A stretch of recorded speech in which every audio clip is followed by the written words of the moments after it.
আমি 20 তারিখ বিকেল 2টার সময় সংবাদ পাই যে তাকে শুক্রবার রাত্রে 2:30টার সময় ডিবি বেশে 50-60 জন লোক নন্দীপাড়া ছাপাখানা রোড থেকে তুলে নিয়ে গেছে। তো একটা তারই বন্ধু আমাকে বন্ধু যে আমি আপনার ফোন নাম্বারটা পাইনি, অনেক খোঁজাখুঁজি করে ফোন নাম্বারটা পেয়েছি, সে হয়তো সম্ভবত ডিবি পরিচয় নিয়ে গেছে, ডিবি অফিসে আছে।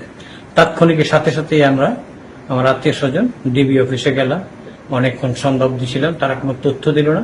তারা একটুকু বললো যে আপনাদের ঠিকানা ফোন নাম্বার দিয়ে যান, আমরা খোঁজ পেলে আমরা জানাবো। তারপরে আমরা সিডি অফিসে গেলাম, তারপরে থানায় গেলাম জিডি করার জন্য। থানায় জিডি গ্রহণ করলো না, আমাদেরকে সান্ত্বনা দিল যে ঠিক আছে, যেহেতু নাহিদ সমন্বয়কারী, তার উপরে কোনো আমরা নিরাপদ থাকবে, আপনারা নিশ্চিন্তে যান।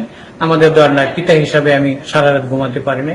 তাহলে সকাল 8টার সময় আমার ছেলে নিজে ফোন দিল যে আমি আসি, তোমরা কোথায়? তা আমরা গ্রামের বাড়িতে ছিলাম সবাই, এটা বাড্ডার ফকির বাড়িতে। তখন আমরা সেইখান থেকে দ্রুত আসি, আসার পরে হাসপাতালে চিকিৎসারত অবস্থায় তার সাথে কথা বললাম। এখন জিজ্ঞেস করার পরে আরো 2-1জন মিডিয়ার লোক আসছিল, প্রথম আলো, তারাও আসছিলেন। তো ছেলের মুখ থেকে শুনলাম যে তাকে ভোর 5টায় তারে যখন অ্যারেস্ট করে নিয়ে যায় তখন তার চোখ বাঁধা অবস্থায় ধরে নিয়ে যায়, এবং চোখ বাঁধা অবস্থায় সার্বক্ষণিক ছিল। তারপরে তাকে মানসিক এবং শারীরিক টর্চার করে, সে অজ্ঞান অবস্থায় ছিল।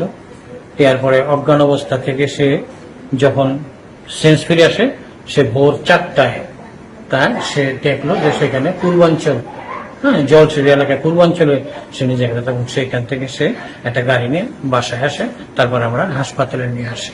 টর্চারিং করছে তার হাতে, তারপরে পায়ে অনেক কালো দাগ পড়ছে, অনেক মারধর করছে, অনেক মানসিক অবস্থা খুবই খারাপ। তারপরও সে বলছে যে এখন যেন কেউ আমাকে বেরোবে না, আমি একটু সুস্থ হয়ে আমি সাংবাদিক ভাইদের উদ্দেশ্যে একটা ব্রিফিং দিব, মেসেজে পাঠাবো।